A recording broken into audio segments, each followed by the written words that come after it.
Yo, what's good? We're back. Turning pro. The Amateur will be ready tomorrow. Two Hollywood producers were talking. I've got good news, said one, and I've got bad news. Give me the good news.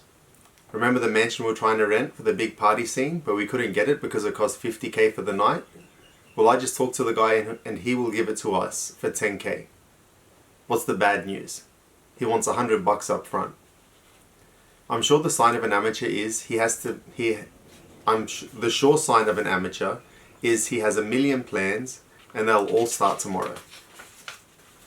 The amateur gives his power away to others.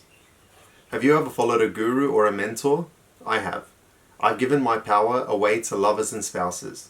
I've sat by the phone. I've waited for permission. I've turned in work and waited, trembling, the judgment of others. I've given away my power subtly, with a glance that was perceptible to no one, and I've given it away overtly and shamelessly for all the world to see.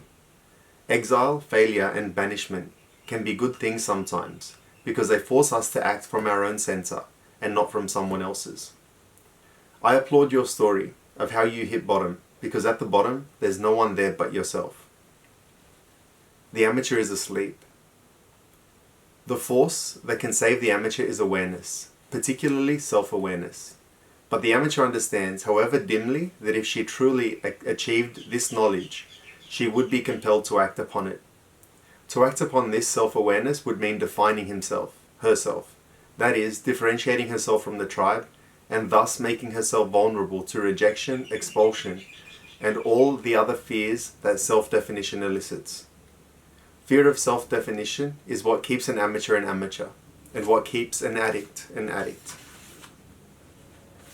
The tribe doesn't give a shit. The amateur dreads becoming who she really is because she fears that this new person will be judged by others as different. The tribe will declare us weird or queer or crazy.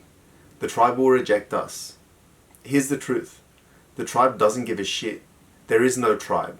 That gang or posse that we imagine is sustaining us by the bonds we share is in fact a conglomeration of individuals who are just as fucked up as we are and just as terrified. Each individual is so caught up in his own bullshit that he doesn't have 2 seconds to worry about yours or mine, or to reject or diminish us because of it. When we truly understand that the tribe doesn't give a damn, we're free. There is no tribe, and there never was. Our lives are entirely up to us. Part-time pros. Sometimes we can be professionals in our own shadow careers, but amateurs in our true calling. How many creative directors at ad agencies have unfinished novels and screenplays sitting in their office drawers? How many lawyers and doctors do you know who would make sensational essayists or novelists or historians, but beyond the odd op-ed submission, never propel themselves past literary first base? I know producers who yearn to be directors, mums who are itching to launch startups, grad students who could solve climate change.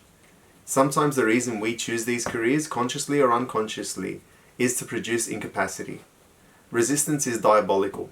It can harness our drive for greatness and our instinct for professionalism, and yoke them instead to a shadow profession, whose demands will keep us from turning our energies towards their true course.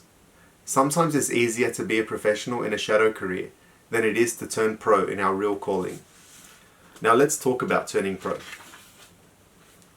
Life gets very simple when you turn pro. What happens when we turn pro is we finally listen to that still, small voice inside our heads. At last, we find the courage to identify the secret dream or love or bliss that we have known all along was our passion, our calling, our destiny. Ballet, motorcycle maintenance, founding a clinic in the slums of Sao Paulo. This, we acknowledge at last, is what we are most afraid of. This is what we know in our hearts we have to do. How your life changes when you turn pro. I said in The War of Art that I could divide my life neatly into 2 sections, before I turned pro and after. This is absolutely true. I didn't change after I turned pro.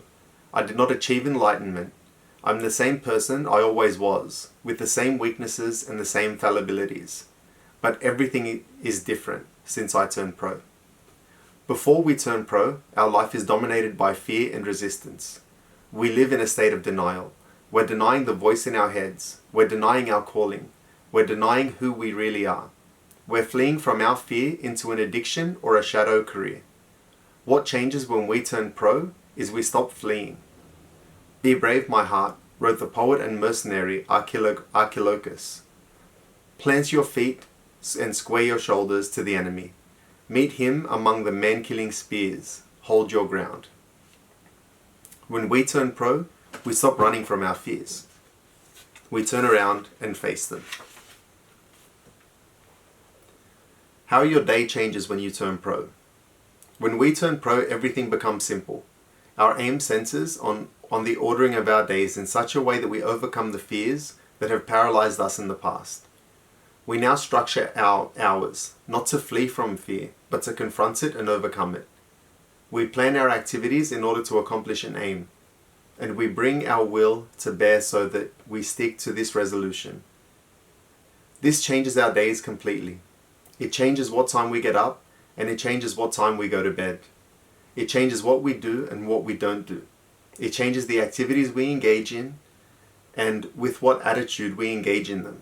It changes what we read and what we eat. It changes the shape of our bodies. When we were amateurs, our life was about drama, about denial, and about distraction. Our days were simultaneously full to the bursting point and achingly, heartbreakingly empty. But we are not amateurs anymore. We are different, and everyone in our lives sees it. How people change when you turn pro.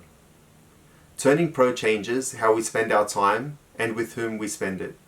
It changes our friends, it changes our spouses and children. It changes who is drawn to us and who is repelled by us. Turning pro changes how people perceive us. Those who are still fleeing from their own fears will now try to sabotage us. They will tell us we've changed and try to undermine our efforts at further change. They will attempt to make us feel guilty for these changes. They will try to entice us to get stoned with them, or fuck off with them, or waste time with them, as we've done in the past. And when we refuse, they will turn against us and talk us down behind our backs. At the same time, new people will appear in our lives. They will be people who are facing their own fears and who are conquering them. These people will become our new friends. When we turn pro, we will be compelled to make painful choices. There will be people who in the past had been colleagues and associates, even friends, whom we will no longer be able to spend time with if our intention is to grow and evolve. We will have to choose between the life we want for our future and the life we have left behind.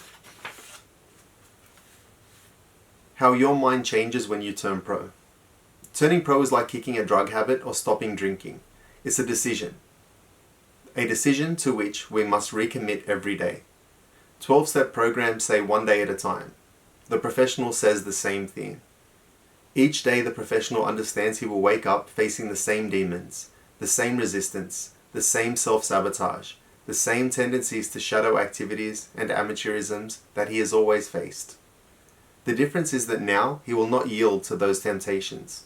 He will have mastered them, and he will continue to master them. What makes us turn pro? Turning pro is a decision, but it's such a monumental, life-overturning decision, and one that is usually made only in the face of overwhelming fear, that the moment is frequently accompanied by powerful drama and emotion.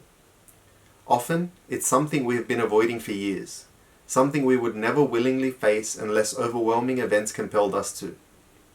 Turning pro is like Pearl Harbor or 9/11 or the assassination of President Kennedy. We never forget where we were when it happened. Here are 2 turning pro moments, both from female friends. So we're going to cut it there. We're going to come into the turning pro moments in the next episode. We're looking at Mrs. X in Bakersfield and Roseanne Cash's dream. So thank you all for watching. Hope you're enjoying the text, and I'll see you next time.